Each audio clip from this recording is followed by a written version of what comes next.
আসসালামু আলাইকুম ভিউয়ার্স। আমরা বান্দরবান ট্যুরের সেকেন্ড দিন। আজ আমরা যেসব জায়গায় ঘুরব, যেসব জায়গাগুলি আমরা এক্সপ্লোর করব, সেগুলি আপনাদের সাথে শেয়ার করব।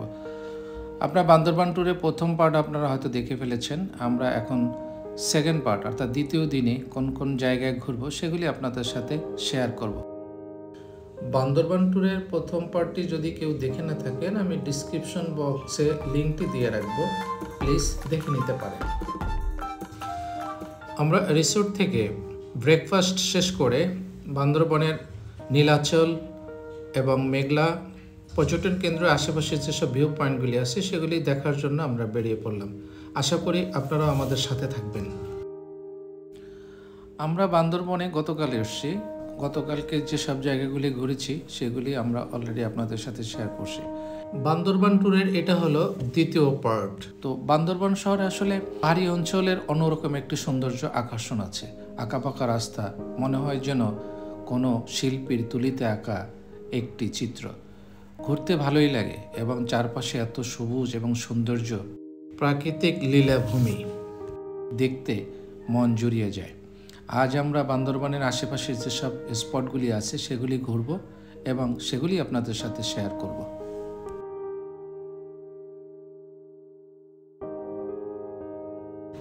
কত করে জানো? এন্ট্রি টিকিট হচ্ছে 50 টাকা, প্রবেশ ফি 50 টাকা, ক্যাবেল কার হলো 50 টাকা।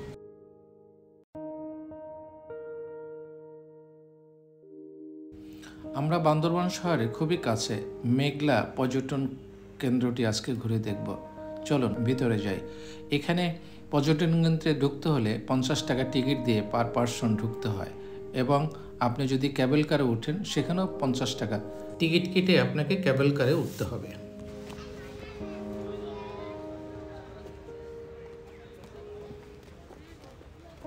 ক্যাবেল কার, প্যাডেল বোট, চিড়িয়াখানা, স্মৃতি জাদুঘর, রেস্ট হাউস ও ক্যান্টিন, ব্রেস্ট ফিডিং কর্নার, প্রাকৃতিক লেক, নামাজ ঘর, কায়াক বোট, ঝুলন্ত bridge, picnic spot, mini safari, অনেক কিছু আছে ভিতরে। মেঘলা পর্যটন কেন্দ্রের ভিতরে ঢুকে দেখলাম একটি সাইনবোর্ড, অর্থাৎ এখানে কি কি আছে দেখার সেটার একটি লিস্টেড বোর্ড করা এখানে আছে।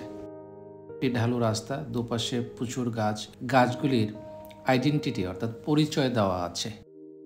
সবচেয়ে আমার যেটা এখানে ভালো লেগেছে সেটা হচ্ছে একটি নামাজের জায়গা। অনেক পার্কেই এই ব্যবস্থাপনাটি নাই, এটা আমার কাছে একটি চমৎকার ব্যবস্থাপনা মনে হয়েছে। নামাজের জায়গা এবং অজুখানা, এটা বিশেষ করে পার্কে থাকাটা খুবই জরুরি এবং তার সাথে যদি ওয়াশরুম সেটার ব্যবস্থা থাকে, এটা চমৎকার ব্যবস্থাপনা আমার কাছে মনে হয়। গাছের অনেক সুন্দর নামগুলি এখানে দেওয়া আছে। রাধাচূড়া রোপণ হয়েছে 2002 সালে, বয়স 20 বছর। প্রত্যেকটা গাছের আবার পরিচয় দেওয়া আছে, পরিচয়পত্র দেওয়া আছে।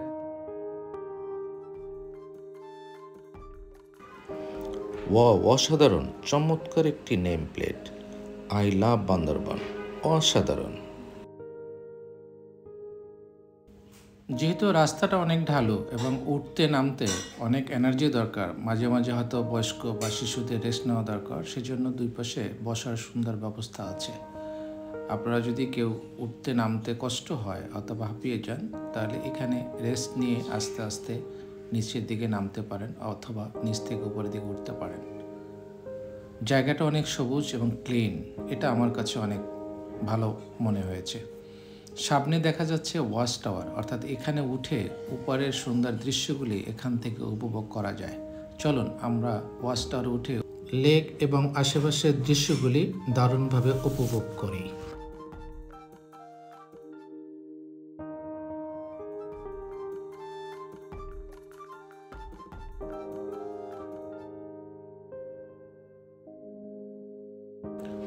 ওয়াচটার উপরে উঠে আপনি পার্কের বা লেগের উপরের যে দৃশ্যগুলি, চারপাশের দৃশ্যগুলি সুন্দরভাবে এখান থেকে দেখা যায়। বিশেষ করে ঝুলন্ত সিঁড়ি, যে সিঁড়িটি রাঙামাটি ঝুলন্ত সিঁড়ির আদলে এখানে তৈরি করা। তবে এখানে একটা না, এই লেগের উপরে দুইটা এরকম সিঁড়ি দেওয়া আছে।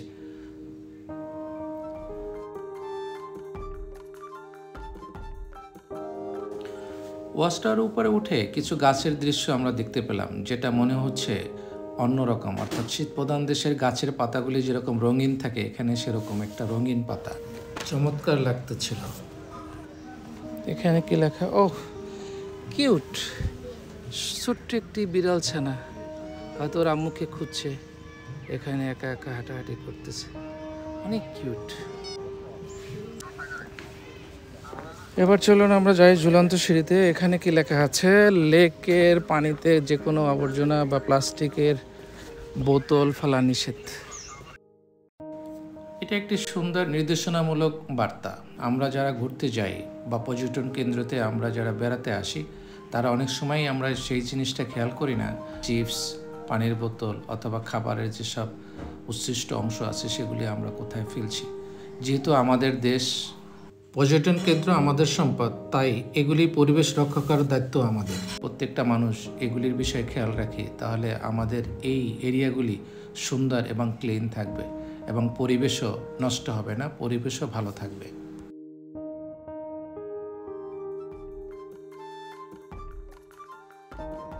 নিজেদের মনের আনন্দে ঘুরে বেড়াচ্ছে, সাঁতরাচ্ছে পানিতে লেগের, অনেক সুন্দর, মনে হচ্ছে কাপল। দুজনে লেগের পানিতে হংস অর্থাৎ রাজাহাঁস সুন্দরভাবে সাঁতরাচ্ছে। লেগের পানিতে দুটি রাজাহাঁস তাদের মনের মাধুরী মিশিয়ে তারা সাঁতরাচ্ছিল। এখান থেকে দারুণ একটা ভিউ পাওয়া যায়, দুই পাশের, ওই পাশে একটা ঝুলন্ত সিঁড়ি আর আমরা আর একটা ঝুলন্ত সিঁড়ির উপর দাঁড়িয়ে আছি। তো লেগের উপর দাঁড়িয়ে ওই একটা রেস্টুরেন্ট দেখা যাচ্ছে পাহাড়ের উপর, নাইস ভিউ পাওয়া যায় এখান থেকে। বিকেলবেলা যদি এখানে বসে সময় কাটাতে চান লেগের পাড়ে, অসাধারণ। এখানে বেঞ্চের ব্যবস্থা আছে, ছোট্ট একটি টেবিলের ব্যবস্থা করা আছে। লেকের পাশে এত চমৎকার অ্যারেঞ্জমেন্ট বসার জন্য, চারপাশে সবুজ, একপাশে পাহাড়, একটি অসাধারণ পরিবেশ। আমার কাছে পরিবেশটা চমৎকার লেগেছে।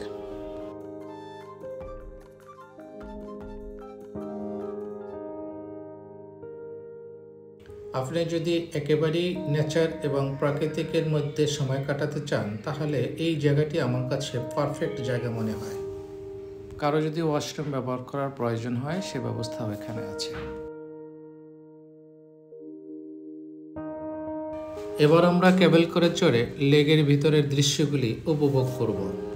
কেবল কারটা মন্দ না, মানে কমের ভিতরে যথেষ্ট তারা বিনোদন দেওয়ার চেষ্টা করেছে, অর্থাৎ আপনি লেগের ওপারে যাবেন এবং আসবেন, 50 টাকা দেবেন, খারাপ না, ভালোই লেগেছে।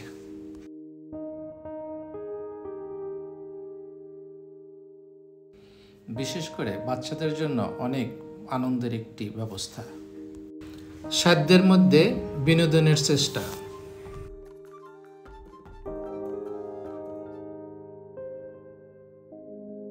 কেবল কারে চড়ে লেগের উপর থেকে এপারে আসা এবং এপার থেকে ওপারে যাওয়া এবং দুই পাশের দৃশ্যগুলি উপভোগ করা মন্দ না, ভালোই লাগে।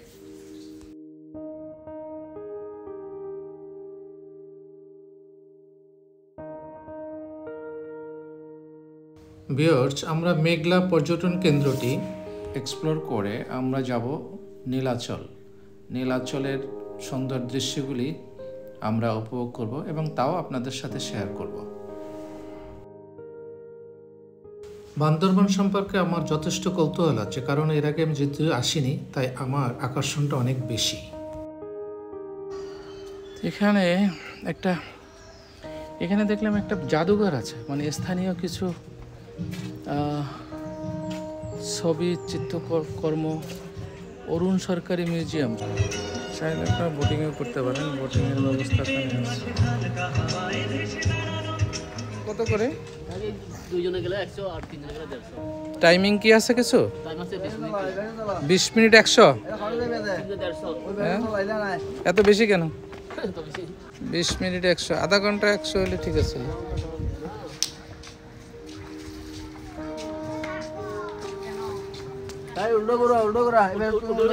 আমরা এই লেগে কাইকিং করব, যেহেতু বাচ্চারা আমার সাথে আছে, তাদের কাইকিং করার খুবই ইচ্ছা।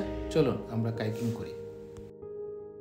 আমরা 4 জন মিলে 2টা বোট নিয়ে লেগে কাইকিংয়ের জন্য নেমে গেলাম এবং দুই পাশের মনোরম দৃশ্য, লেক, পাহাড়, সবুজ গাছ, তার মাঝখানে কাইকিং, একটি আনন্দময় সময় আমরা এখানে পার করছিলাম এবং আমাদের ভালোই লাগছিল। আপনারা যদি বান্দরবনে আসেন তাহলে মেঘলা পর্যটন কেন্দ্রে এখানে কাইকিং করতে পারেন। আমার মনে হয় আপনারা এখানে একটি উপভোগ্য সময় পার করতে পারবেন। কাইকিং করে এখানে সময়টা ভালোই কাটবে।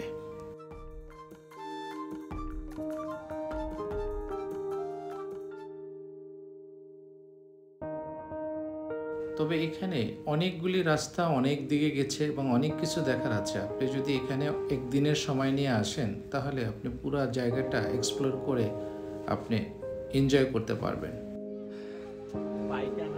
নামতে যত ইজি ছিল, ওঠার সময় বোঝা যায় আসলে ঢালু থেকে উপরে উঠতে কত কষ্ট। উপর থেকে ঢালুর নিচের দিকে নামতে যত ইজি মনে হলো, বাট ওঠার সময় যথেষ্ট এনার্জি লাগে এবং অনেক কষ্ট হচ্ছিল, যেহেতু ঢালুটা অনেক বড় ছিল এবং উঠতে বেশ সময়ও নিচ্ছিল।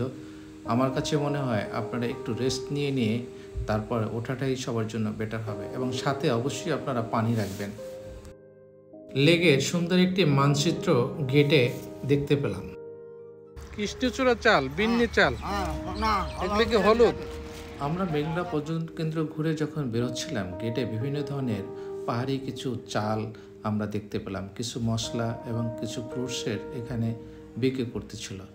পাহাড়িয়া চাল, বিন্নি চাল, যেটা পাহাড়ের উপজাতিরা পাহাড়ের ঢালে চাষ করে থাকে। যখন মেঘলা থেকে নীলাচল যেতেছিলাম তখন মাঝখানে বৌদ্ধদের স্বর্ণ মন্দিরটি আমরা দেখলাম।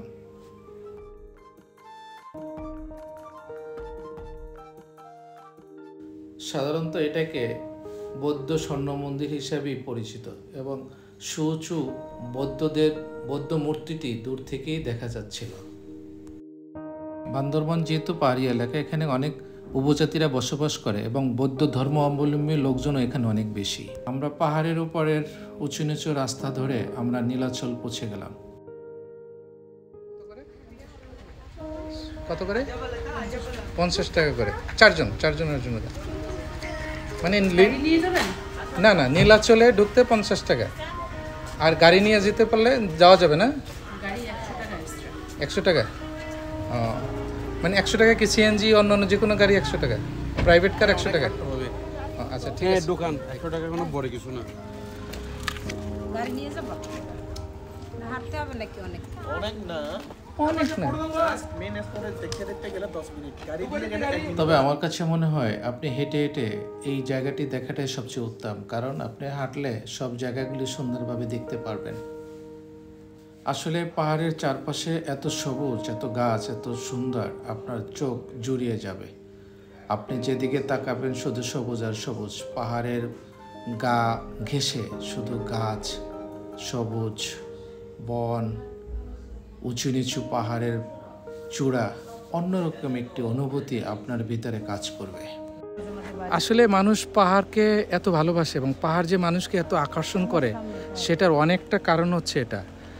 পাহাড়, নদী, সাগর, এগুলি মানুষের আসলে মনের ভিতরে এমনভাবে চুম্বকের মতো একটি আকর্ষিত হয়, যেটা কাছে না আসলে বোঝা যায় না। আমরা দার্জিলিং গিয়েছিলাম, নেপাল গিয়েছিলাম। আমার কাছে মনে হয় বাংলাদেশ তার থেকে কোনো তুলনায় কম না।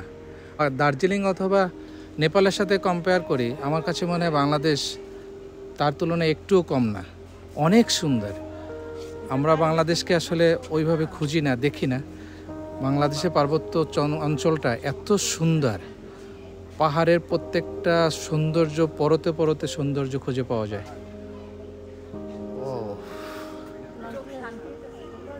বিউটিফুল, নিজ চোখে না দেখলে আসলেই বোঝা যায় না যে এত সুন্দর পাহাড়ি অঞ্চল।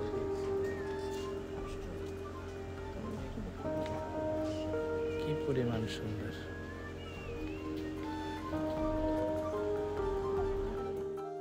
আপনি যদি দার্জিলিংয়ে যান অথবা নেপালে যান, আপনি দেখবেন পাহাড়ের পাদদেশে অর্থাৎ পাহাড়ের ঢালে এভাবে বাড়িঘর ওরা তৈরি করে রেখেছে। যদিও এখান থেকে ক্যামেরায় পুরোটা দেখা যায় না, কিন্তু বান্দরবানেও তার তুলনায় আমার কাছে কম মনে হয় না। পাহাড়ের ঢালে সেই বাড়িঘরগুলি বান্দরবান শহর। দূর থেকে সেরকমই মনে হয়। আমরা আসলে বাংলাদেশকে রিপ্রেজেন্ট করি না। আমরা যদি অন্য অন্য কান্ট্রির সাথে কম্পেয়ার করি অথবা আমাদের দেশকে আমরা যদি রিপ্রেজেন্ট করি, তাহলে দেখবেন দার্জিলিং, নেপাল, অন্যান্য পাহাড়ি অঞ্চল ঘুরতে যাই, বান্দরবন তার তুলনায় আমার কাছে একটু কম মনে হয়নি।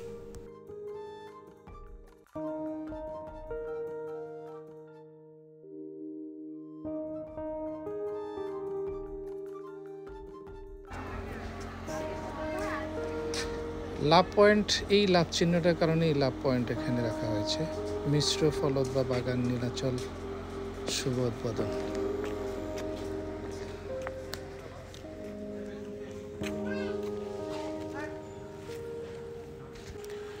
আমি আসলে দার্জিলিং, নেপালের পাহাড়ের অনেক অঞ্চল ঘুরেছি, অনেক অঞ্চল দেখেছি, কিন্তু বাংলাদেশে আসলে পার্বত্য অঞ্চলে আমার কখনো আসা হয়নি। আমার কাছে মনে হয় আমরা দেশকে আরও ভালোভাবে এক্সপ্লোর করা উচিত, কারণ বাংলাদেশের পাহাড়ি অঞ্চল অনেক সুন্দর, যেটা হয়তো আমরা দেখি না অথবা ঘুরি না, সেজন্য আমাদের কাছে এই সৌন্দর্যটি ধরা দেয়নি। তো আপনারা যদি সুযোগ পান, সুযোগ থাকে, অবশ্যই আমাদের এই পাহাড়ি অঞ্চলগুলি ঘুরে দেখবেন। অবশ্যই আপনাদেরকে পাহাড় কখনোই বিমুখ করবে না অথবা আপনাদেরকে সেভাবে আনন্দ থেকে বঞ্চিত করবে না। ব্র্যান্ডিং বান্দরবান, এখানে বান্দরবানের ঐতিহ্যবাহী কিছু জিনিসপত্র আছে যেটা দিয়ে বান্দরবানকে রিপ্রেজেন্ট করে। পাহাড়ি অঞ্চল ঘুরতে এসে আমার কাছে এই নীলাচল জায়গাটা আমাকে মুগ্ধ করেছে। আমি আসলে বিমোহিত। এত সুন্দর বাংলাদেশ, পাহাড়ি অঞ্চল এত সুন্দর, আসলে আপনারা যদি না দেখেন তাহলে আপনারা মিস করবেন। এখানে দুটো হাতের উপরে চেয়ারের ব্যবস্থা, অর্থাৎ 2 হাতের উপরে বসে এটা একটা ভিউ পয়েন্ট, আপনি এখান থেকে ফটোগ্রাফি করতে পারেন। নীলাচল যেতেই আপনার চোখের সামনে এইখানে কি কি জিনিসগুলি আছে, অর্থাৎ কি কি স্পট আছে, কি কি রেস্টুরেন্ট আছে, সেই একটি নেম প্লেট এখানে দেওয়া আছে। আপনি এখানে এই নেম প্লেটের অ্যারো চিহ্নগুলি ফলো করে আপনি সেই জায়গাগুলি ভিজিট করতে পারবেন।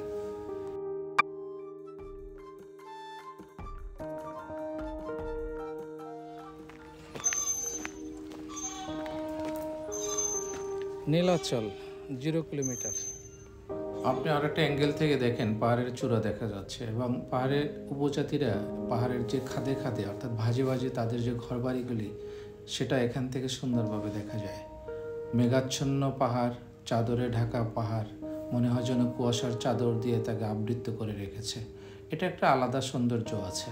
শীতের দিনে পাহাড়ে এক ধরনের সৌন্দর্য, বর্ষার দিনে পাহাড়ের আর এক ধরনের সৌন্দর্য। সবসময় পাহাড় ভালো লাগে। যেহেতু পাহাড়ে ঢাল বেয়ে উপরে উঠতে পানির তৃষ্ণা লেগেছিল, আমরা ডাব দেখে ডাব খাওয়ার জন্য দরদাম করতেছিলাম। 120 টাকা করে চাচ্ছিল। তবে ডাবগুলি ছোট দেখে আমার কাছে মনে হচ্ছিল যে পানি তেমন বেশি হবে না, কিন্তু কাটার পরে দেখলাম অনেক পানি। সর্বশেষে 100 টাকা করে আমাদেরকে 4টি ডাব 400 টাকায় দিল এবং খেয়ে দেখলাম প্রতিটা ডাবে 2 থেকে 3 গ্লাস পানি। দামি ডাব, আমার কাছে মনে হয় যে এই ডাবটাই মিষ্টি বেশি ছিল না জেসি? হ্যাঁ। নীলাচল মেইন পর্যটন কেন্দ্র ঢুকতে গিয়ে কালারিং একটি গেট দেখতে পেলাম এবং বাচ্চাদের খেলাধুলা করার জন্য একটি জায়গা। চলুন আমরা উপরের দিকে যাই, আমরা দেখি কি কি ভিউ পয়েন্ট এবং কি কি দেখার আছে এখানে।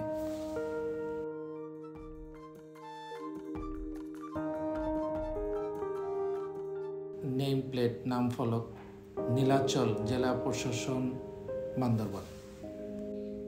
এখান থেকে নিচের দিকে তাকালে পাহাড়ের চূড়াগুলি দেখা যায় এবং ভিউ পাওয়া যায়। আর নিচের দিকে তাকালে পাহাড়িয়া অঞ্চলের পাহাড়িয়া লোকজন যে চাষাবাদ করে তা দেখতে পাওয়া যায়।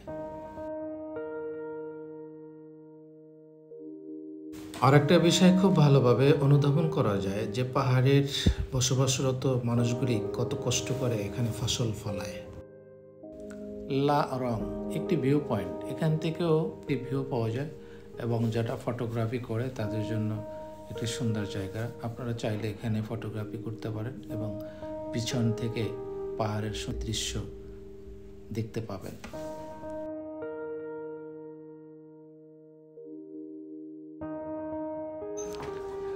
নীলাচল পর্যটন কেন্দ্র বান্দরবান শহরের সন্নিকটে সবচেয়ে উঁচু পাহাড়ের নাম নীলাচল। দূর থেকে দেখতে পাহাড়টি আকাশের নীলের সাথে মিলে গেছে মনে হওয়ায় এর স্থানীয় নামকরণ করা হয়েছে নীলাচল। সমুদ্র পৃষ্ঠ থেকে এর উচ্চতা প্রায় ১৬০০ ফুট। বান্দরবান শহর থেকে প্রায় ৬ কিলোমিটার দূরে টাইগার পার এলাকায় এর অবস্থান।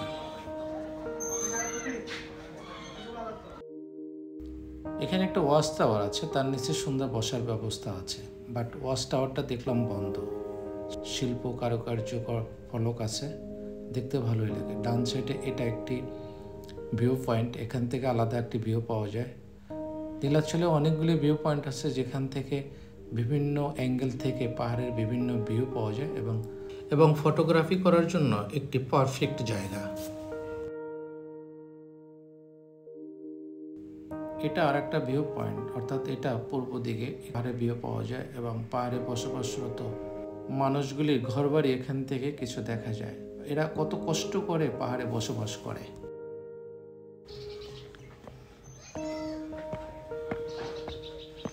নীলাচল ভিউ পয়েন্ট থেকে আপনি পূর্ব সাইডে একটু আসলে দেখবেন অনেকগুলি ছোট ছোট রেস্টুরেন্ট আছে, যেমন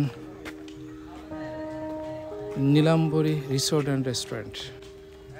এখানেও সুন্দর ভিউ পয়েন্ট আছে, আপনি ইচ্ছে করলে এখানে থাকতে পারেন এবং এখানে থাকার ব্যবস্থাও আছে। ফটোগ্রাফি করার জন্য এখানেও একটি ডাবল হ্যান্ডের ভিউ পয়েন্ট আছে। চমৎকার একটি ব্যাকগ্রাউন্ড এখানে পাওয়া যায় এবং ছবি তোলার জন্য একটি চমৎকার জায়গা।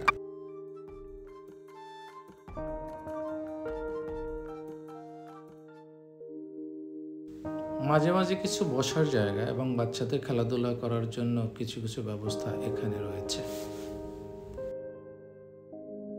ভিউয়ার্স, এই ছিল আমাদের নীলাচল এবং মেঘলা পর্যটন কেন্দ্র এক্সপ্লোর করার অভিজ্ঞতা আমরা আপনাদের সাথে শেয়ার করলাম। নেক্সটে আমরা যাব নীলগিরি এবং চিম্বুক পাহাড়, অন্য যেসব পর্যটন কেন্দ্রগুলি আছে সেগুলি ঘোরার জন্য। আপনারা অবশ্যই সাথে থাকবেন এবং উপভোগ করবেন। আর আমার চ্যানেলটি যদি ভালো লেগে থাকে অবশ্যই আপনারা লাইক, শেয়ার এবং সাবস্ক্রাইব করবেন। আমার অনুরোধ থাকবে এই চ্যানেলটি আরও কিভাবে ইমপ্রুভ করা যায়। আপনাদের যদি কোনো উপদেশ থাকে অবশ্যই সেটা কমেন্ট করে জানাবেন, আমি আপনাদের উপদেশ ফলো করার চেষ্টা করব। ভালো থাকবেন এবং আপনার আশেপাশে যারা আছে তাদেরকে ভালো রাখার চেষ্টা করবেন। আল্লাহ হাফেজ।